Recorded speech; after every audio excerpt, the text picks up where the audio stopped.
Matalino. Matalino, nato kay matalino. Wala, dua, malakas. Malakas. Sakla, nandiyan ba? Wala rin. Pwede na kayo mag-huddle. What? Relax, guys. Jorik, magbigay ng salitang pwedeng mag-describe kay Andres Bonifacio. Maginoo. Maginoo. Ang sabi ko niya ay Maginoo. Nandiyan ba yan? Okay.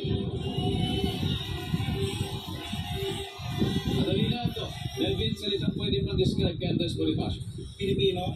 Pilipino, John. Bayani. Bayani, Charlie. Mahirap eh. Mahirap na si Andres Bonifacio. Mahirap. Oo, mahirap na siya eh. Mahirap. Julia, marami siya na sinabi. Isa lang naman, top of mind. Salitang pwede mag-describe kay Andres Bonifacio.